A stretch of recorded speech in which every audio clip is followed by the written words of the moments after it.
عثمانی ترک معاشرت، اخلاق و عادات۔ عثمانی ترکوں کی ابتدا معاشرت نہایت سادہ تھی۔ آزادی، مساوات اور سادگی اس کی خاص خصوصیات تھی، جو شاہی محل سے لے کر غریبوں کے جھونپڑوں تک ہر جگہ نظر آتی تھی۔ 14ویں صدی کا عرب سیاح ابن بطوطہ سلطان سے ملنے کی غرض سے بروسا گیا تھا۔ سلطان کہیں باہر گیا ہوا تھا، مگر سلطانہ نے اس سے ملاقات کی اور ملکی معاملات پر اس سے گفتگو کرتی رہی۔ ابن بطوطہ نے دیکھا کہ ترکی عورتیں آزادی کے ساتھ سڑکوں پر چلتی پھرتی اور خرید و فروخت کرتی ہیں، مگر جوں جوں فتوحات کا دائرہ وسیع ہوتا گیا اور مختلف قومیں حدود سلطنت میں شامل ہوتی گئیں، ترکوں کے تمدن و معاشرت میں بھی تبدیلیاں نظر آنے لگیں۔ مفتوحہ قوموں نے اپنا اثر ڈالنا شروع کیا۔ خالدہ خانم لکھتی ہے، استنبول کے فتح ہونے کے بعد ترکی سوسائٹی صاف طور پر دو طبقوں میں تقسیم ہو گئی۔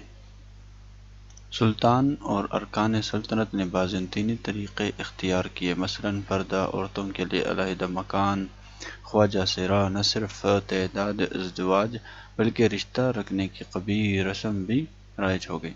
اب تک سلطان غیر ملکی شہزادیوں سے شادی کیا کرتے تھے، اب وہ صرف لونڈیوں سے کرنے لگے۔ ان کے ہاں عورتیں صرف ان کے عیش و آرام کے لیے تھیں، سوسائٹی سے انہیں کوئی تعلق نہ تھا۔ مگر متوسط طبقے اور ادنیٰ طبقے میں بعض پرانے رسمیں اب بھی باقی تھیں۔ ان کی عورتیں نقاب ڈال کر بے تکلف باہر آتی جاتی تھیں، البتہ انہیں بجز خاص صورتوں کے خاندان سے باہر کے لوگوں سے ملنے کی ممانعت ہو گئی۔ ان طبقوں کے لوگ لونڈیاں رکھتے تھے، مگر رشتہ رکھنے کی یا تعداد ازدواج کی مثالیں بہت کم پائی جاتی تھیں۔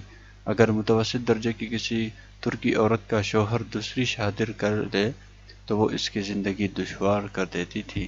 کبھی کبھی تو ایسا ہوتا تھا کہ دونوں بیویاں مل کر اس کی خبر لیتی تھیں۔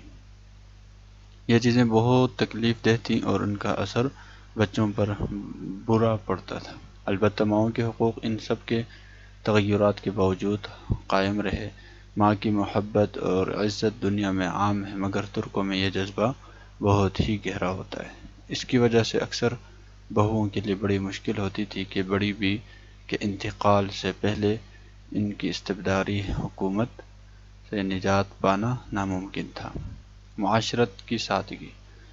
ارکان سلطنت کے علاوہ جنہوں نے بازنطینی تکلفات اختیار کر لیے تھے، عام طور پر ترکوں میں معاشرت کی سادگی کئی سو برس تک قائم رہی۔ شہنشاہ آسٹریا کا سفیر بس بیک، جو سلیمان اعظم کے دربار میں 1554 سے 1562 تک رہا، اپنے خطوط میں ترکوں کے بعض چشمدید حالات بیان کرتا ہے۔ چنانچہ ان کے مکانات کی سادگی کے متعلق وہ لکھتا ہے، ترکوں کی ایک خصوصیت یہ ہے کہ اپنی عمارتوں میں وہ شان و شوکت سے پرہیز کرتے ہیں۔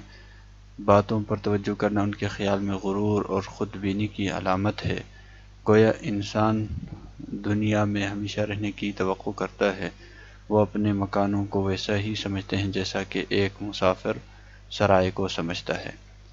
اگر وہ چوروں سے محفوظ ہو اور گرمی و سردی و بارش سے بچے رہیں تو انہیں زیادہ تکلفات کی ضرورت نہیں۔ یہی وجہ ہے کہ پوری ترکی میں تم کو کوئی دولت مند آدمی بھی مشکل سے ایسا ملے گا جس کا مکان عالی شان ہو۔ عوام جھونپڑوں میں رہتے ہیں، امراء باغوں اور حماموں کے شائق ہیں اور ان کے مکانات وسیع ہوتے ہیں جن میں انتظام خانہ داری کے لیے کافی گنجائش ہوتی ہے، مگر ان مکانوں میں بھی خوب روشن پورٹیکو، برساتی یا ہال قابل دید نہیں ہوتے، اور نہ ان میں کوئی ایسی چیز ہوتی ہے جو عالی شان یا جاذب نظر ہو۔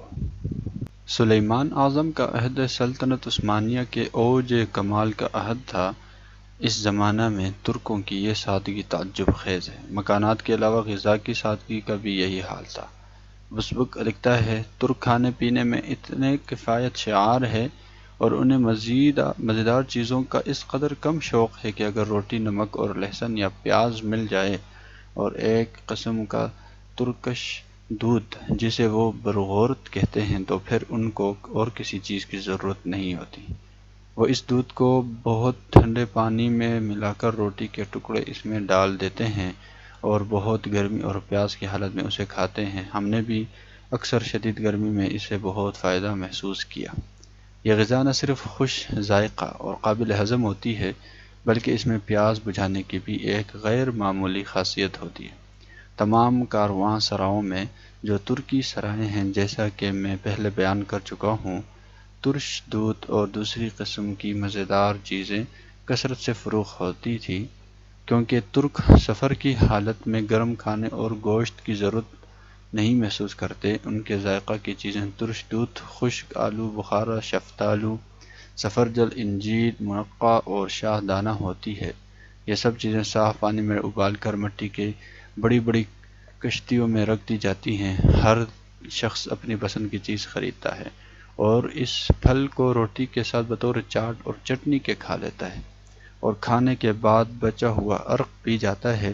اس طرح ان کی غذا میں بہت کم صرف ہوتا ہے، اتنا کم کہ شاید ہمارے ملک میں ایک آدمی اپنے کھانے پر جتنا ایک روز میں خرچ کرے گا اس سے کم میں ایک ترک 12 روز تک کھا لے گا۔ ان کی پرتکلف دعوتوں میں بھی عموماً صرف کیک، میٹھا، کلچا اور دوسرے قسم کی مٹھائیاں ہوتی ہیں، اور ان کے علاوہ مختلف قسم کے چاول اور بھیڑ، بکری اور چوزے کا گوشت ہوتا ہے۔